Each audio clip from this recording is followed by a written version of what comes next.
right now the world is going through a period of dramatic economic change, and that has a lot of people very unsettled. People are worried about the future. People see that there's economic crises happening. People see that there are great challenges lying ahead of us, and they're very anxious about it. And it has a deep impact on their understanding of their work, and a deep impact on their ability to see meaning and purpose in their everyday lives. Because when we feel that our jobs are insecure and at risk, we begin to lose that sense of deep dignity and meaning in what we're doing, because it could all be taken away by forces that maybe we really don't understand and that seem at times to be chaotic and meaningless, random. And people also don't have a sense of how their work fits into the bigger picture. People begin to lose a sense of a bigger picture in the world that they're a part of, and that they're integrated in, and that they're embedded in, woven into, you might say. During these periods of economic change, that's very typical. Historically, these periods where economic systems throughout the world are undergoing great change has been both a tremendous challenge, but also a tremendous opportunity for the church. The church can help people to rediscover the meaning of their work, can help people to see the big picture, to see what God is doing in their world. You know, this was tremendously important to the success of the Wesleyan movement in 19th century England. The Industrial Revolution was happening. People were moving from their traditional agricultural communities in the countryside, where they knew what their life was supposed to be like, and they knew where the boundaries were, and they knew what the rules were, and they had a sense of the story of their lives. They were moving to these brand new industrial communities that were springing up really out of nowhere. Around factories, people would just go into an empty field and build a factory, and workers would just flock there because they wanted the jobs. It was a better life than the traditional agricultural community, because it was productive, it was generating wealth, it was generating new things. But it was a chaotic situation. People didn't see the big picture. They didn't know what they were a part of. They didn't understand what God was doing in their world. So all kinds of cultural challenges began to develop. You had alcoholism at high levels. You had people neglecting their work. You had people sort of just showing up when they wanted to and just doing whatever tasks happened to come to hand, and then leaving work, you know, whenever they felt like it. And the factory owners often didn't have a vision of how their employees were human beings made in the dignity and of the image of God, with a productive capacity.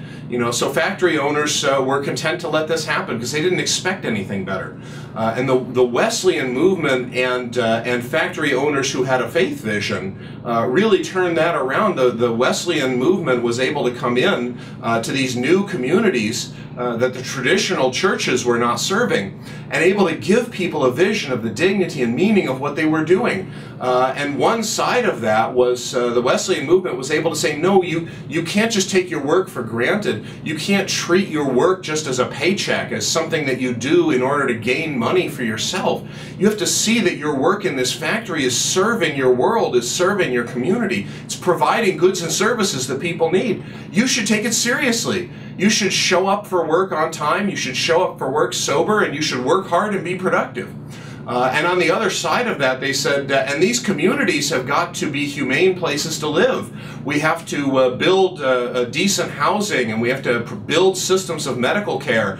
We have to have a real community here. We can't just treat workers as if they're interchangeable units, and they're not human beings. So there were two sides of this. There was a serious call to take work seriously, a call to a work ethic, a call to productivity and to self-control, and a strong moral character. And then on the other side, there was a big picture. There was a vision that this was not simply just showing up and punching a clock and doing your work and working hard and then going home and having a paycheck. That there was a human community that this was a part of, and that community had to be taken seriously. There was a cultural integrity that had to be affirmed and upheld in the midst of all that. And Christian business owners like Josiah Wedgwood who many American evangelicals are familiar with the name Josiah Wedgwood because he was part of the anti-slavery movement. But he was also a factory owner, and he got his success in large part by building factories that worked on this model, that set high standards for workers and expected them to show up to work on time, ready to work, and demanded that they do their work well. He set a high standard of excellence, but he also made sure that his factories were not just set up with no community around it.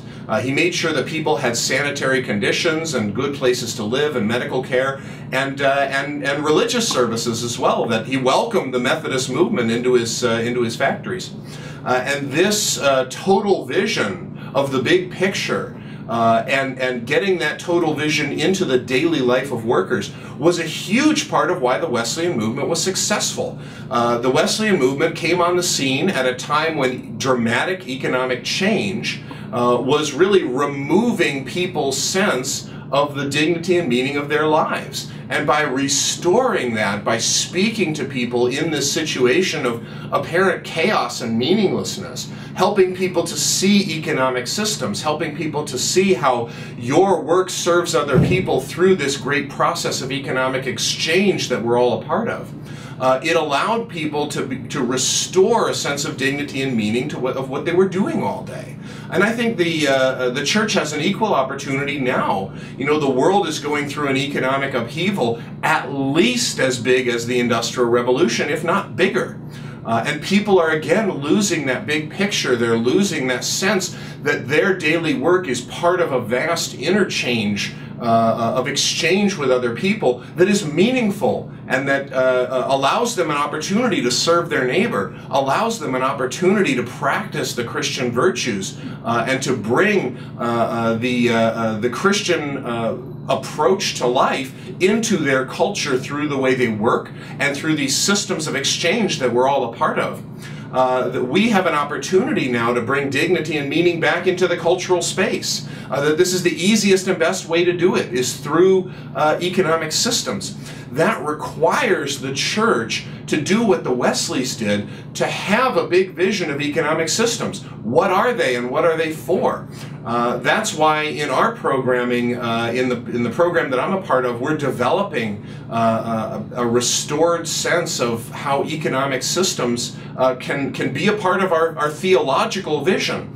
And helping people to understand good stewardship and how economic systems are opportunities for us all to cooperatively work together and be good stewards through our work, through buying and selling and systems of exchange. And I think this is really a critical piece that the church is lacking and has to develop if we're going to bring Christianity into the culture in the 21st century.